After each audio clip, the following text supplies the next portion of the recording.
representing a scene, nice. Indeed, absolutely, you have to. Of course. Then who would we if you had to? Yeah. So do you ever feel the weight of this legacy, not legacy, but really taking on such a mythology? I mean, yes, you absolutely know you're stepping into something that is bigger than you and is wonderful.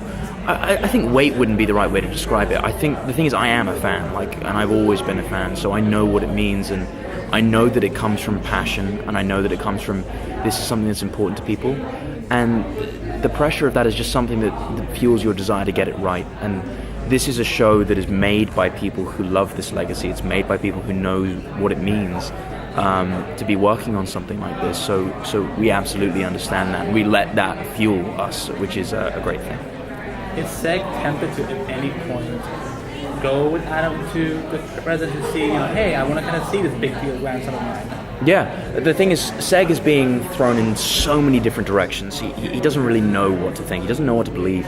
He's questioning everything, and I think that's part of what makes him a very relatable hero, is that he doesn't know right from wrong. Superman's greatest power is that he knows the right thing, and Seg doesn't have that. He's sort of not fully formed. He's morally adrift. So yes, he's definitely curious about what's going on, and maybe this grandson of his is a real thing, but it just doesn't feel possible to him at the minute. Might we see him actually do it this season, maybe go into the present? Not this season, but it would be cool. It would definitely be cool. So Lyda and Seg obviously have a sort of star-crossed, tragic romance even beyond what they know because of the enmity between House El and Zod in the future. But right now, her mother is responsible for Seg's parents' deaths. How does that affect you guys in the upcoming episodes? Is there still hope for you in the present? It definitely drives a wedge between them. And the thing is, there were so many forces already when they were together and everything was fine that we're trying to pull them apart. And there is a sense to them that maybe this relationship is doomed, but there's also no discounting the fact that these are two people who love each other. They're completely unique to each other, that they see the world the same way. And once you find that in someone, no matter what happens, it's hard to let that go. Well, how does Seg feel about Nyssa then? Nyssa, well, it's really interesting. The thing is, Seg is a con man. He's a career con man. He does it for a living. He reads people for a living, and Nyssa is the one person he can't get a read on. He thinks that she has her ulterior motives, which she probably does, being a Vex, but he's also not really sure what side she's playing, and he's intrigued by her. Because he has this carnal relationship with Lyta, but then, he's got the push button, now we've got a baby. He's got a baby with Nyssa. There's a lot going on. Yeah, that's a really complex relationship. The thing is, all three of us, and also there's another player in it who you guys haven't really properly met yet. I've only seen the pilot. So Dev M is another character in this who is Lyta's intended, who is a soldier and a believer in protecting Kandor and a loyal soldier, yet is also a good man. There are so many complex directions to be pulled here, but we all mutually despise the term love triangle because we feel it does disservice to the characters, and they are all thrown into a ridiculously complex situation, and all of them have their own goals, so inevitably relationships change and flux, and you'll see through the course of the season. How would you describe the relationship as it's evolving right now between Adam Strange and your character, Seg? So Adam is the character who blows up Seg's life, essentially. He comes to him, he sets him on the hero's journey. And also, Adam is the only character in the show who knows the future, who's been there, who's met Superman. This guy is Superman's friend. He knows how amazing he is, and he has to make that feel real to Seg. And also, Seg is the only one with knowledge of Krypton in their relationship. And there are wonderful moments where Adam's saying, look, I've dealt with supervillains. I know Brainiac. He's bad news. You can't be messing around with that. But also equally, there are times when I say, look, you're in my world now. It's dangerous here. If you don't do what I say, you're going to get yourself killed. And it's this really wonderful sort of odd couple relationship, and it's where a lot of the fun from the show comes from. Cameron Welsh, our showrunner, sat me and Sean Seaposs down, who plays Adam Strange, and he said, do you guys like Butch Cassidy and the Sundance Kid? It's both of our favorite movies.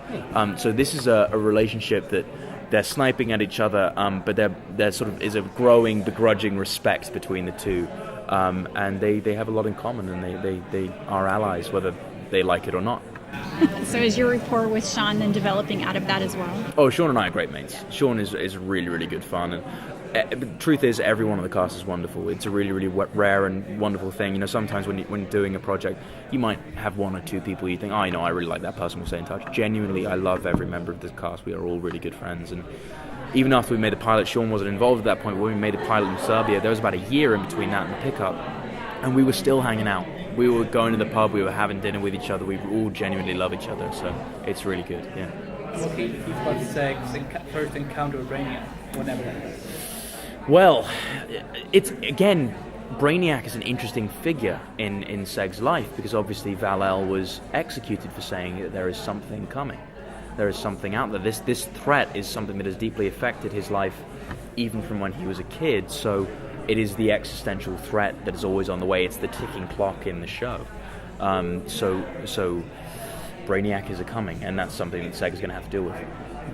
So what does Ian bring to the set? Ian McElhinney, so much. He's a wonderful man, a deeply experienced actor, and we've all learned so much from him. But one of the things he does as Val-El is that, like, he grounds us, like, and it also pays tribute in a way to when Superman in the original Donner films was looking for guidance. He would go to Jor-El. He would go to. There's a great sort of element of legacy there. There's the great line that the son becomes the father becomes the son, and he imparts knowledge to Seg, and Ian very much also fills that role on set too. He's taught me so much. He's a wonderful man, wonderful actor. Were you a comic fan before getting the role? Absolutely, 100%. I've always read comics. You know, from when I could read, I've read comics, and they're wonderful. They're modern mythology. You know? So how does it feel being able to, like, set Kryptonian knowledge up? Because before, with all the movies, at most with the Donner film, we just got like some guys in robes floating around. Yeah. And Here, then, welcome to the last 15 minutes of Krypton. Yeah. That's basically what we see most of the time when we get someone coming to Krypton. The beautiful thing is that this show, we're able to pay tribute to all of those things that have come before. The Donner films, Zack Snyder's Man of Steel, obviously David Goyer, who wrote that film, created our show. But we also get to pay tribute to, like, Jeff Johns and Gary Frank's work on Brainiac and Secret Origin and stuff like that, and various things like World of Krypton from John Burns. So we get to take all of that stuff and make what we feel is our ultimate version of Krypton. So being a fan, I've seen firsthand what those influences are, and I don't know if you saw the pilot, we had the John Williams theme in there. These are great things. It's so great for us to be able to play in this toy box. Because there are so many wonderful elements in there, and we get to pay tribute to those and use those as we forge our own path forward. will we get to see more cities on Krypton other than Kandor? Everything feels just like Kandor's the only thing here. There are 9 different city-states on Krypton, and there are many different cultures within them, and I can absolutely say within Season 1 you will see at least one different culture. Because as a fan, you know that Kandor usually ends up in a bottle. Yeah. Will we see Seg go to different planets in the DC universe? I mean, maybe. I mean, yeah. There are so many things that we want to explore in the show. Obviously, this is just Season 1, and we're trying to develop the characters. We've got this plot with Brainiac and Adam Strange. But this show was devised as a gateway into the cosmic universe. We want to be playing with characters like the Omega Men and the Green Lantern Corps and Ran and Thanagar and all this sort of stuff. So these are very much designs that we have for the show. We have plans for it going forward. So we hope you like Season 1 because there's definitely more coming. I'm just going to everything you just said, each word, I'm like, oh my god, he's saying everything. I just want to Yep. You mentioned Dead M as the fourth part. Yep, of the love square, Yes. if you will. So can you tease what that dynamic between Seg-El and Dead M would be like? Obviously very antagonistic. They both love Lyta. They genuinely love her. And she's a wonderful person in both of their lives and means so much to them. So there's inherent animosity. But we all feel that our characters grow and change so much throughout the season. And I definitely felt like I was playing a different character in episode 1 than the one who shows up in episode 10. And that relationship is also one that changes, and they don't become buddies or anything, but they have to work together. Wallace had mentioned it was a kind of a little bit of a trick for her to learn some of the more Kryptonian phrases and wordage. How was that experience been for you? I think the thing is, because I know it so well, because I am a fan, I almost take it for granted. You know, until everyone in the room's going like, "So what's Thanagar?"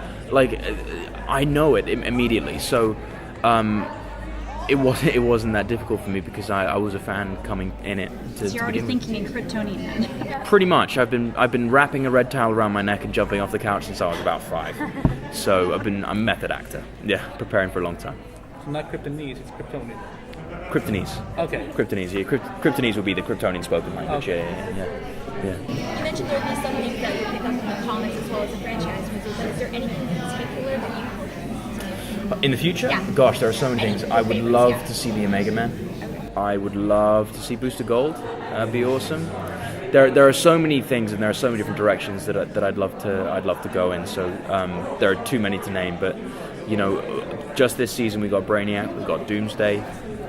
There are all sorts of things coming your way. Who's your favorite Superman actor? So difficult. I genuinely do think we've been very lucky with who's played Superman on screen. But I think the first Superman that I saw on the big screen was Chris Reeve. And he not only embodied that on the screen, but he was an incredible person. Him and his wife Dana were embodying the spirit of Superman all the way through. And so a huge amount of respect for them. And to me, he is Superman. Yeah. We've seen other Superman media and other DC shows like pay homage to previous actors who play these big roles and other stuff. Are there any actors from like these other franchises you would like to see come on the show as like a Gosh. cameo The thing is, there have been so many fantastic actors. Who knows? Who's to say? I love Michael Rosenbaum. I love Smallville. Like, it would be so cool to have him in a cameo role somewhere. Yeah. Is there any? Have you met any of the franchise actors from the franchise movie like Henry Cavill? Oh gosh, I haven't. I would love to, but I haven't met them just yet. If you had, what would you ask them? Gosh, you having fun? That's the main thing I think I'd ask, because I definitely am. Thanks. Great, thanks guys. Take care.